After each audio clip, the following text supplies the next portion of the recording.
Today I'm going to be breaking down exactly how I trade the liquidity supply and demand model with a consistently high win rate. Once you understand this properly, passing prop firm challenges is going to be so much more straightforward, and now with futures in the mix, getting access to serious capital using this strategy is going to be more achievable than ever, so let's just get straight into this. And the first thing you're going to have to understand as a supply and demand trader is the importance of the size of our zones. And let me explain exactly why. So we know our zones are formed by large directional spikes up or down, and our zone is formed by the bearish candle before this move because this was the last good price for investors to get back in at. So this has now pinpointed a specific area that all investors can agree is a desirable price if we revisit the zone. Because as we know, this 3,500 point move is going to be worth hundreds of millions to these investors, institutions, banks, whatever. So we have pinpointed a very nice specific area in this example. However, we'll also very frequently see it where the zone formed is just very large. Now by this point, we've no longer really pinpointed much of a specific area. I mean, think about it. Price could react from here, maybe from down here, and even down here, all just for the bottom of the zone to be the real price that investors were interested in. The whole point of supply and demand is that we're finding the precise area that the most amount of investors are interested in at once. So by pinpointing a whole 3,300 points of movement,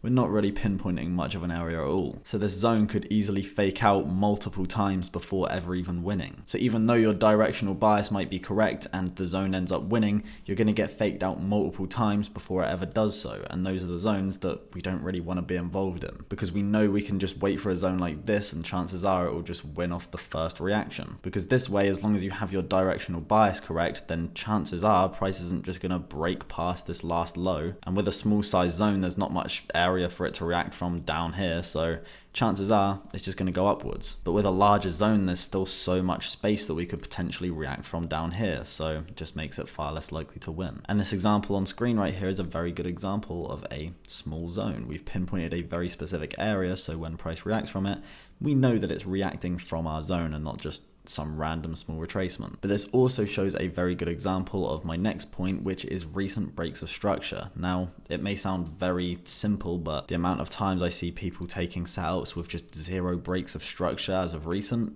is just insane. Now, since we're on the 5-minute time frame, it's not like we need to see an entire trend worth of price action to confirm our small breaks of structure.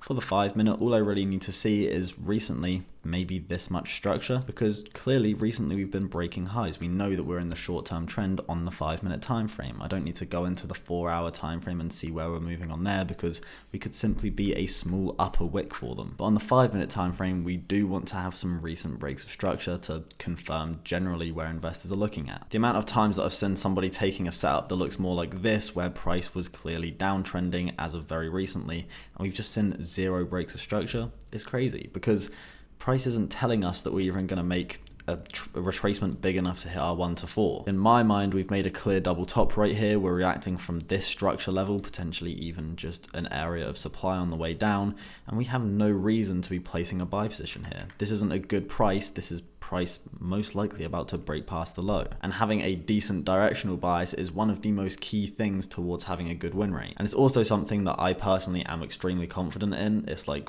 honestly one of my strong suits, just being able to predict exactly where trend is going to go. I do live morning forecasts in the coaching calls 3 days a week, and when I say I think trend's going to go somewhere, 90% of the time I am correct. Whether that's on the 5-minute or 30-minute, generally it is extremely easy to do it if you are going purely based on breaks of structure, lacks of breaks of structure, and just simple stuff like double tops. They are real. They are very effective things. Which, by the way, if you do want everything broken down in significantly more detail than in this video, then I would recommend applying to the program below. There's over 10 hours of modules and documents of literally everything you could possibly need to know to become profitable. Live coaching calls, weekly journal checks, keeping everyone accountable, making sure people are actually doing things right in 2026 because we need to be seeing results. But yeah, this is a massive thing that a lot of people just completely don't take into account because they want to take a trade. But in a situation like this can turn a setup from pretty much A+ into something I likely wouldn't take. For example, let's take a setup like this. We've been in a bearish trend for some time now. We clearly double topped over here and we've been moving just breaking lows and struggling at highs. And the most recent thing we did was break a low. And since then, we have done pretty much nothing to indicate any bullish movement. Once again, we have perfectly double topped right here, come down to a demand zone. The demand zone looks decent. And I'm sure there's so many people that just entered on the break of candle right here, you know, took whatever risk reward they wanted to go for. And obviously price is just going to drop. There's just like basic sense of the market. You have to have some common sense. You can't just take trades in either direction. Maybe you think because we're on gold and gold is generally bullish, you can take a position like this, but you still need to have some directional bias. I'm someone that generally does preach the idea of because we're on gold, we can take a buy position with a little less confidence because we know gold's a good investment. It's most likely going to go up, but that doesn't mean I'm going to take a position like this. This just has everything against it. We have no breaks of structure at all, except for the one in this case that made liquidity valid to even make this a valid setup. But this is just such a minor break of structure. We couldn't even break this mildly major high. Now, my final confluence that gives me a better win rate is that I like taking trades with liquidity being very close to the zone.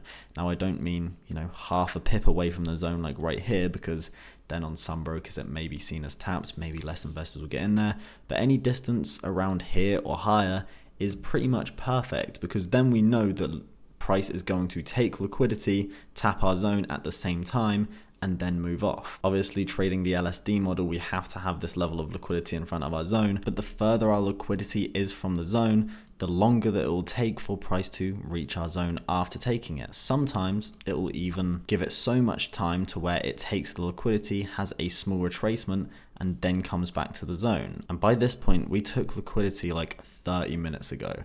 Whereas if liquidity is extremely close to the zone, we're taking it and reacting from the zone at the same time. And that's where the power of our strategy comes from. The longer price takes to tap our zone after taking the liquidity, the more it is just normal supply and demand, which we know is nowhere near as powerful as liquidity supply and demand, which is why I also don't mind it when price, you know, as long as liquidity is still within valid distance from the zone.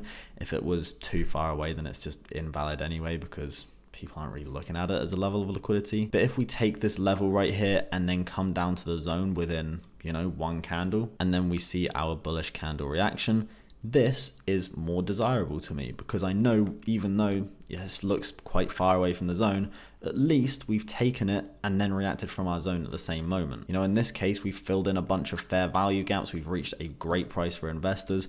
As long as we're overall bullish and we're confident in that analysis, then this isn't too bad. But generally speaking, it is far more ideal either way to have the liquidity be very close to the zone. I don't know what it is about this zone being a bit less obvious to most retail traders. Maybe there's just less liquidity below this zone after, but I feel like the win rate is always so much better when liquidity is close to the zone. But anyway, that's about it for this video. Hopefully you got some good value out of this. If you do want to learn much more, then apply for the program below. Like, subscribe, follow the Instagram. I'm actually going to be posting on Instagram now, so follow that shit up. And yeah, that's about it. I'll see you in the next one. Peace.